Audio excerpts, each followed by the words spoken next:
A lot has been said about the Wii U. It's become almost legendary for being a failure. In my video where I repaired one that happened to not be broken in the first place, I said it was the worst selling Nintendo console of all time, and a lot of people tried to correct me that I was forgetting about the Virtual Boy.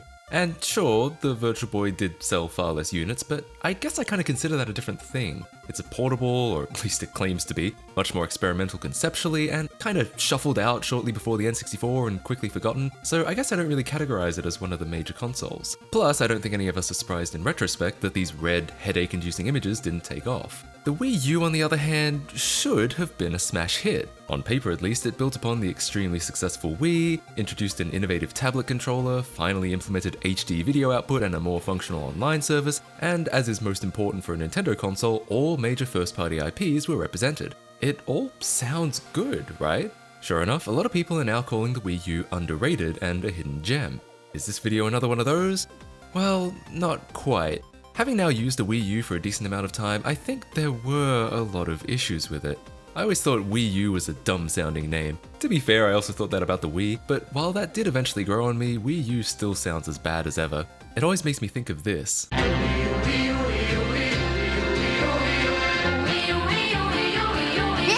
Worst-selling Nintendo console of all time excluding the Virtual Boy. I'm also not the first to point out that Wii U sounded like a minor update at best rather than a whole new console. It sounds like an Xbox One S. I can see why they'd want to stick to the Wii brand, especially since Wiimotes are still a core part of its control scheme, but there was just nothing that sounded exciting about what appeared to be a minor update to the Wii. The tablet idea was interesting, but kind of flawed. There are some things that are cool about it, like the fact it gives you a second screen for games, not unlike the DS, and I have used it to play games in bed without having to turn on the TV. That's pretty cool, but the console does start to feel a little like dead weight then. It's hardly surprising that with the Switch they would just move the whole console into the tablet instead. While the Wii U tablet is theoretically portable, you can only go so far from the console until it loses connection.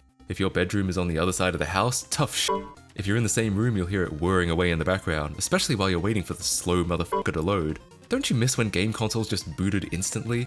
It's also true what everyone says that the tablet has a really poor battery life. Seems like it can only go a couple hours before needing to plug it in. It was so bad that Nintendo even eventually released a high-capacity battery replacement. Though I will grant them that for my tablet, age may be a factor as well. I mean, this battery could legitimately be nearly 10 years old now. I also think it's really weird that only one player gets to use the tablet. In a move that genuinely feels like some kind of anti-consumer DRM, Nintendo only ever issued one tablet per console. It was never for sale, and if you needed a repair or a replacement, you'd need to contact Nintendo directly. So if you were playing multiplayer, only 1 or 0 of you can use the tablet. Everyone else has to use either a Pro Controller or, more likely, waggle a Wiimote instead. I wonder how many kids fought over this. This also causes problems on the secondhand market because if there's one thing people do all the time, it's misplace accessories that came with the device. There's a reason why tablets are much more expensive than consoles on eBay, because the console is virtually worthless on its own. While there are a few things you can do with just Wiimotes and Pro Controllers, it very much expects a tablet to be present. And even with basic things like opening the system settings, it'll ask you to pretty please pair a tablet and, oh by the way, no fucking foreigners. Yeah, for some inexplicable reason, Nintendo decided to region lock the tablet so that if you're in the unfortunate position of having to track down a replacement, you'd better make sure it's from the same region.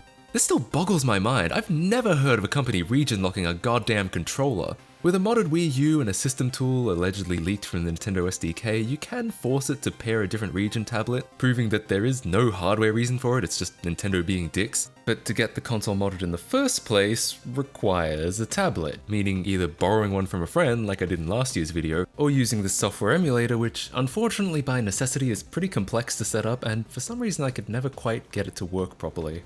I found that sometimes the tablet will just randomly unpair, especially after being left in storage for a while, so I've had to become pretty familiar with this process having done it now several times. That sucks, and it's extremely frustrating that Nintendo has designed this so maliciously. There actually is a new way to sync foreign controllers that I haven't tried. Using a Raspberry Pi or Nintendo Switch, it's possible to access the Wii U's recovery menu without mods, and through here we can sync foreign controllers just like the system config tool.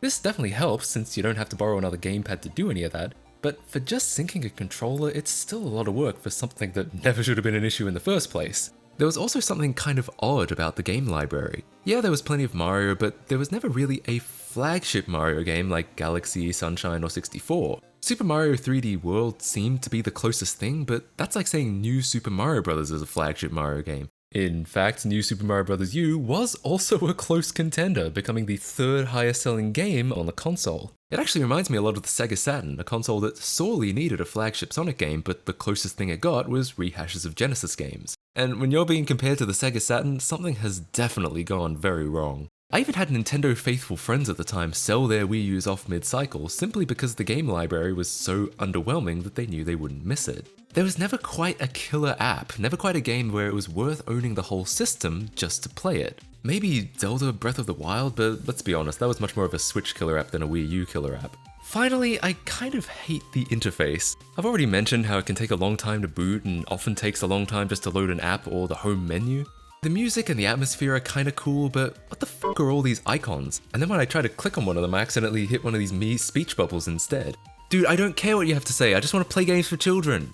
It just seems to take forever to get anywhere. If you want to get to the virtual Wii mode, you have to wait for the Wii U to boot, wait for all the icons to appear, weave around the speech bubbles to tap the Wii button, confirm whether you want the tablet to be available or not during Wii mode, wait for the virtual Wii to load, and accept a health and safety warning from it. You can quite literally set up a Wii and start using it in the time that all takes. And funnily enough, these load times are improved. They used to be so bad that when Nintendo improved the load times in an update, they felt the need to make a whole video about it. Okay, so you're probably thinking, what gives? It sounded like this video was going to be positive about the Wii U, yet I just spent like 10 minutes complaining about it. Well, it's because I wanted to set the stage that while the Wii U's reputation is probably a lot worse than it deserves, it's also not entirely unfair. It did have its flaws. But as always, the community has since stepped in to pick up the slack, and with some mods we can actually address a lot of these issues. But real quick, before we get into that, let me take a moment to thank the sponsor of this video, Squarespace. Squarespace is the all-in-one platform for creating a beautiful and professional-looking website with no hassle. If you're looking to start a business, blog, online store, or really any kind of web presence, Squarespace is the easiest way to do it. They have hundreds of responsive templates to suit any need you may have, and you get a fantastic WYSIWYG editor that lets you do anything, no code required. But if you do like to code, you can also enter custom CSS and header code anywhere you want. I especially like running my online store on Squarespace because it means that all that delicate payment information is being handled by widely used and well-tested code, rather than something cobbled together by me at 2 AM.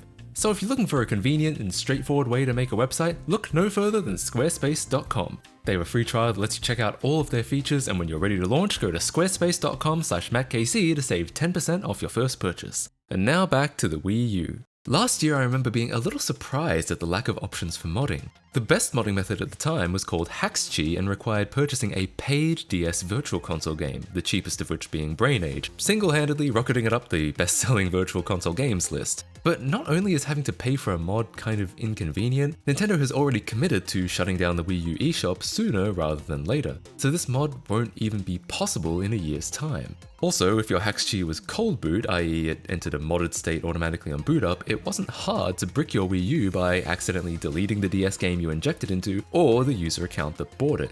The only other mod available at the time, the one that I went with, exploited the internet browser, meaning you didn't have to spend any money, but did have to open the browser every boot to get into a modded state. The exploit is fairly accessible though. Basically you just go to a website, wiiuexploit.xyz, and you can also install the same exploit on your homepage so you don't have to type anything in. It's a little slow to get started, adding even more things you have to wait for when booting up your Wii U, but it does work and is safer and cheaper than the alternative. But yeah, these were the only two options, and I was kind of surprised, especially considering how lively the Wii and even the Switch modding scenes were. I got the distinct impression that the Wii U modding scene was dead due to the unpopularity of the system.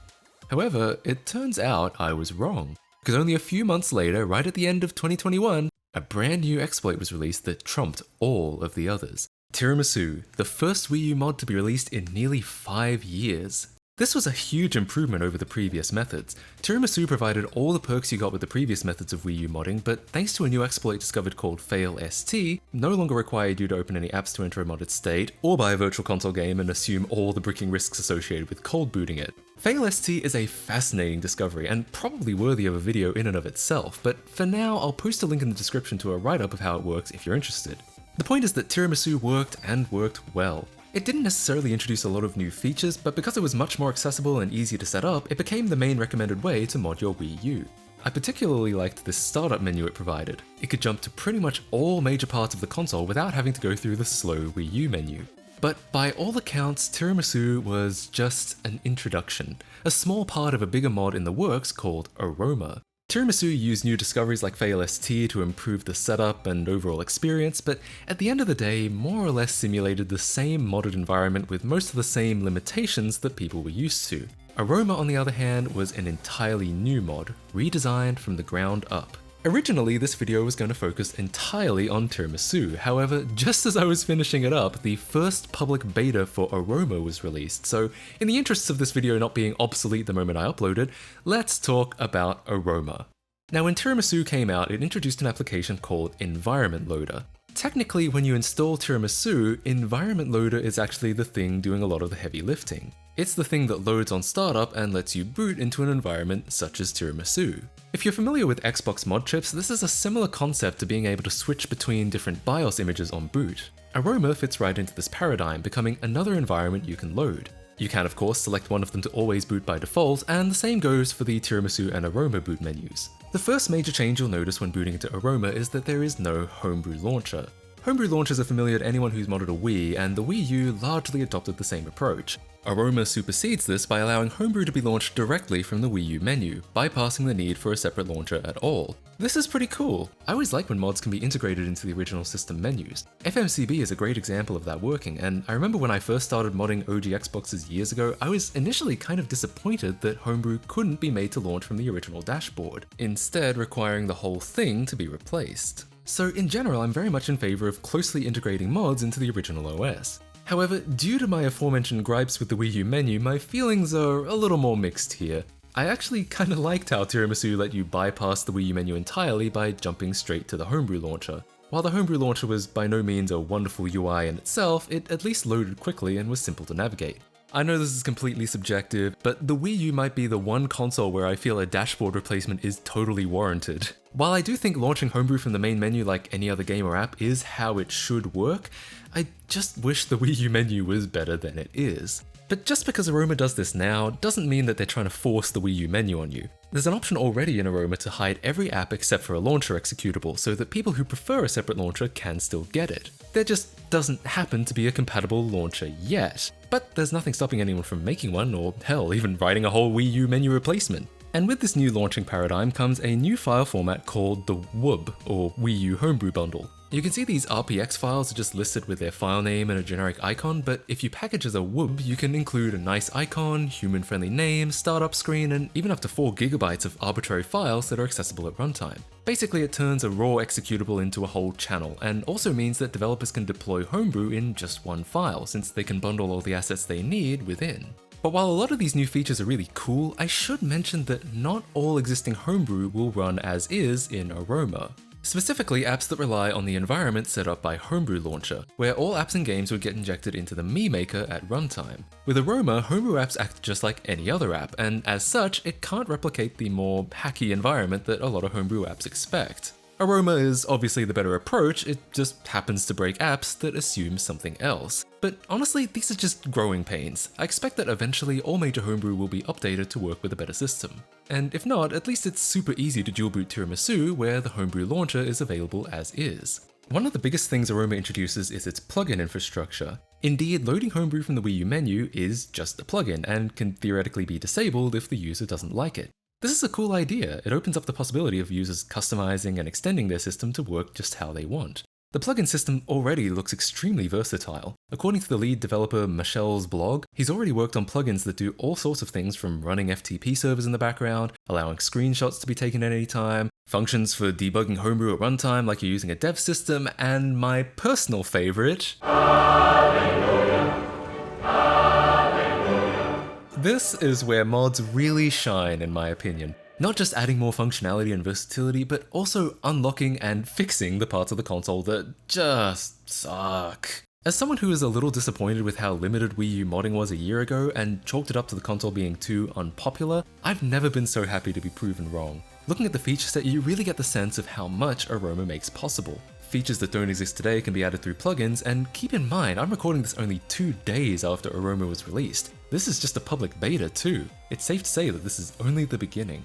Now, if you're interested in picking this up, I won't be providing a tutorial here. This very video is evidence of how quickly modding scenes can change, and I don't want anyone following obsolete instructions if they happen to stumble upon this video in the future. Instead, I'll direct you to the usual place, wiiu.hacks.guide. Now, they don't have instructions for installing Aroma as I'm recording this, but they probably will soon, and if they don't by the time you're doing it, most of the steps for installing Tiramisu also apply to Aroma since they both heavily rely on Environment Loader. But just in case, in addition to wiiu.hacks.guide, I'll also have links to Aroma's announcement post and GitHub repository, which both have information about how to add Aroma to an existing Tiramisu installation. You'll probably want both installed for the time being anyway, just for those homebrew apps that aren't yet compatible with Aroma. So, is the Wii U underrated? Well, it's complicated. If we're talking an unmodified vanilla Wii U, my answer is no. I hate to say it, but with all the things I mentioned in the first half of this video, I'm not really surprised it didn't do well, and that my friends felt no remorse getting rid of theirs. Not to mention the obvious marketing and branding issues. Especially today, there isn't much a vanilla Wii U can do that isn't done better by either the Switch or the original Wii. After all, most of the Wii U's best games were ported to the Switch, which has a lot of other good games in its library to go with it. But with mods, I actually think you could make that argument, especially thanks to Tiramisu and now Aroma. Having access to homebrew and functionality that was never there before, unlocking draconian restrictions and fixing navigation issues, I think it's all really exciting and gives the Wii U that much more value. Plus, as I said in the last video, mods allow the Wii U to play GameCube games through Nintendo, as well as a plethora of other games through emulation. It's powerful enough to play pretty much anything up until the 5th generation, meaning this one console can effectively play the entire Nintendo catalog, minus Switch and 3DS games of course. That alone transforms the Wii U into one of the most useful consoles around. I wonder if mods could even speed up loading times. Probably wishful thinking, but you never know what's possible. Either way, I couldn't be more excited for what lies ahead. But that's just my take on the Wii U. I think it is kinda good now, but only really because of the tireless efforts of the modding community. If you want to show the Tiramisu and Aroma developers some love and help support future development, I've left some links in the description where you can do just that. Anyways, I hope you enjoyed this video, thank you so much for watching, and I'll see you all in the next one. Bye guys. Subscribe to MattKC.